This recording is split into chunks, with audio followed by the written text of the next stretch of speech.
My African brothers and sisters, Simunye, I stand before you here today as a son of this great continent, Al-Kebulan, a land of unparalleled beauty, diverse cultures, and rich history. Al-Kebulan, the Garden of Eden, the mother of mankind, my country. How I long for the day we call it that, with unified 54 countries, each with its own story, wealth, struggles, and triumphs. It's time for us to come together as one, to harness our collective strength, and to shape a brighter future for our people. Nina ninonke. Dumela. Habari zenu. Sanibonani. Bawoni. Assalamu alaikum. These words are the soul of Africa, echoing across our vast lands and speaking of unity. Today I speak in the language of passion, determination, and unyielding hope. Bantu Bami. Throughout history, Africa has borne the weight of immense challenges. We have shed tears for heroes and heroines who have fallen, and countless citizens who have sacrificed for our dreams of freedom and progress. But let us not dwell in sorrow. For within our hearts, the spirit of resilience burns brighter than the sun. In the face of adversity, we have witnessed Africans who have toiled ceaselessly to unite us.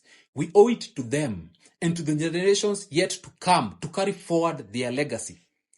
But unity alone is not enough. To propel Africa to new heights, we must obliterate economic disparities that persist like shadows in our path, stop lifelong debates that bear no fruit, and take immediate action. Our vision as a continent is where borders crumble, visas vanish, no more wars, leaders who do the right thing, and currencies no longer divide us. We must introduce a trade system backed by our mineral resources that will serve as a beacon lighting our path to economic liberation.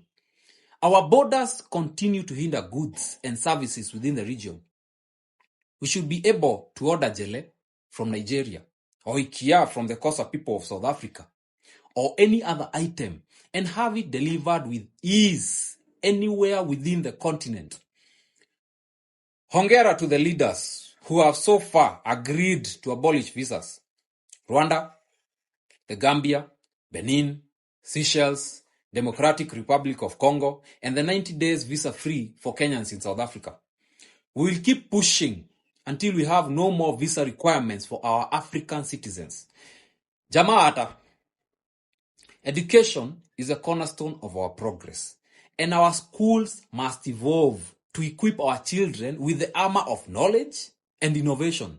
We must embrace new technology and global advancements in all industries, preparing and equipping our people not to just compete, but excel on the world stage.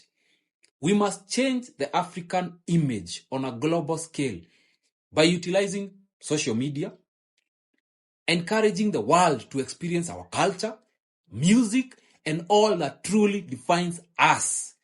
Our cultures are our beating hearts. We must fiercely guard them. We must teach tribal languages and traditional ways of living while still acknowledging the global advancements in education across industries. As I stand here, I sob seeing our children traverse with little to no knowledge of the greatness of their ancestors possessed. The likes of Mansa Musa, ya Asante wa One, Queen Nefertiti, Menelik One, Sigidi Kasenza Kona, or as the world calls him, Shaka Zulu, and his mother, Queen Nandi Kabebe. Children are unable to construct simple sentences in their mother tongue, yet the oldest universities were founded right here. The University of Timbuktu in Mali. I commend, just to name a few, the Zulu people for standing true to their culture with the Zulu reed dance in celebration of ladies' purity. The Maasai of Kenya and Tanzania, the Himba of Northwest Namibia, the Khoisan of Southern Africa, and the Debele of South Africa. These cultures ensure that their flames burn brightly within our children. I call on the private sector. We cannot do any of this without involving you. Bringing forth your resources for public-private partnerships will fast-track the growth of sectors, and the governments will ensure smooth business transactions. Watu wangu, 24-hour economies are secure for people to traverse the countries. Thus, security must be ensured by implementing stringent measures with any corrupt officials being dealt with. My people will move freely, day and night, with their prized possessions. Women and children will never have to worry, no matter the location or time. Why are we coerced to continue fighting, even after being sovereign nations?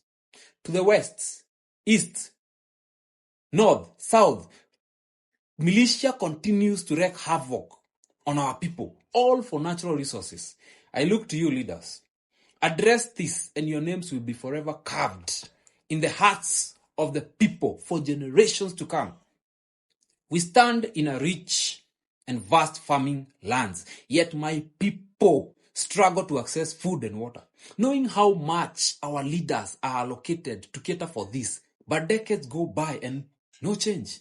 Our farmers work tirelessly on land, facing numerous challenges like limited access to modern farming techniques, lack of capital, irrigation systems, and quality natural seeds, coupled with unpredictable weather patterns, which have led to inconsistent yields, food insecurity, and poverty in our rural areas. We must address this. A hungry people, an uneducated people is a weak people, and my people, watu wangu, are a strong people. We must invest in modern infrastructure, educate and train farmers, then create robust and accessible markets for them. Abantu bange, we must break free from the shackles of loans and debt. Together we shall fast-track our means of generating wealth, fortifying our African currency. Financial independence is our birthright. The potential for growth in Africa is boundless. Our arts, manufacturing, trade, marketing, technology, minerals, and all other industries await transformation. We will create an environment where innovation and entrepreneurship flourish, where starting and funding businesses are not obstacles, but opportunities. We have God-given natural resources in all industries to fully utilize. But we must reason and confront corruption, the venom that poisons our progress. We shall hold our government officials accountable, introducing stringent measures to purge corruption from our midst. We must seize leadership's desire for assistance on matters easily solved by ourselves. The desire for instant gratification leaves the next leadership in uncontrollable debt and economic ruin for generations. Elected leaders should understand their duties and carry them out beyond expectation and without fear. Will any of this be easy? No. But fear no longer divides us. Let those who are not willing to grow with us step aside. Today, I issue a thunderous call to action. Let us unite as a force of nature, an unstoppable change torrent. Stop lifelong debates that bear no fruit and take immediate action. Let us be the generation that carves African names in the annals of history as a global superpower. Let us build bridges that span continents, not walls that divide us. Let us forge a future where our children traverse this great continent with the winds at their back. Let us clasp our hands in embracing ease of trade that will propel economic growth for generations to come. Let us revolutionize education, safeguard our cultures, and prepare our youth for challenges that await. Let us tear asunder the chains of debt and forge a currency that is a symbol of our strength. Let us unleash the full might of our industries, from the passion of our artists to the riches beneath our soils. Let us make Africa a cauldron of innovation, a forge of prosperity. But above all, let us stand together and stop corruption, for it is the storm that threatens to consume us. We shall root it out, leaving no sanctuary for corruption to thrive. My African brothers and sisters, let us be reasonable. No matter your culture, no matter your origin, no matter your skin tone, the time for change is now. Let our unity be the tempest, and let our determination be a wildfire. Together, let us make history, and together we shall live free from corruption, free from visas, free from borders, free from war, free from chains of debt, in a continent unified as one. Amandla. Asanteni sana. Na Mungu atubariki sote. Thank you.